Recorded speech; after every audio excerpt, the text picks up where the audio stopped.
गूंजे गगन, हरियर हो गे मोर गाँव के आंगन। चल संगी खेत माँ बोवा बोधान, सावन ले भर गे खुशी के जहान। बरसे सावन हरियर धान, नाचे किसान संग मोर जान। रोपा लगाबो गाबो गान, मया बरसे जैसे बरसे पानी महा।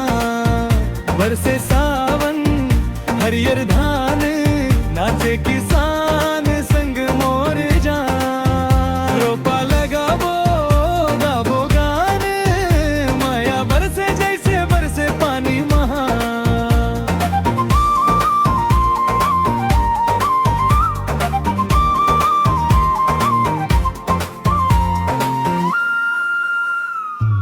हल चलावत हासे ददा, माटी दे थे सोना। मेहनत ले भर जाते कोठी, यही च मोर खिलौना। रोपा रोपत हासे टूरी, गूंजे खेत किनारा। धान के बाली झूमे देखव, सज गे गाँव हमारा। छम छम पानी धम धम बाजा, नाचे गाँव जवान।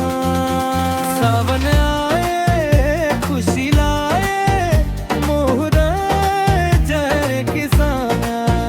बरसे सावन हरियर धान, नाचे किसान संग मोर जान। रोपे लगाबो गाबो गान, मया बरसे जैसे बरसे पानी महा।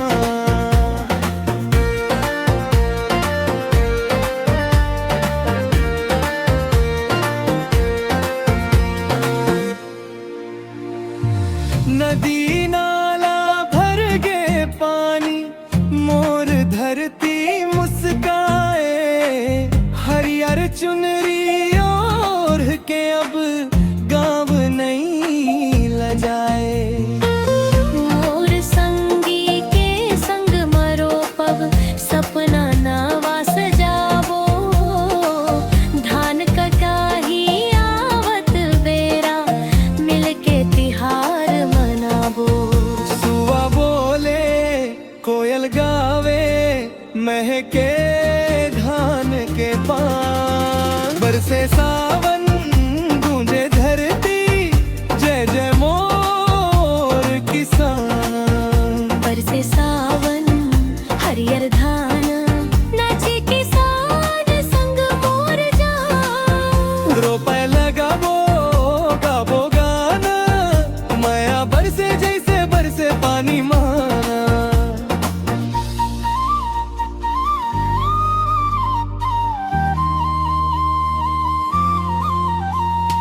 मांदर के थाप मना चवा, बांसुरी के तान सुनावब। खेती किसानी मोर अभिमान, छत्तीसगढ़ के शान। बरस गे बदरिया, गूंजे गगन। हरियर बाखा भर गाँव के आंगन।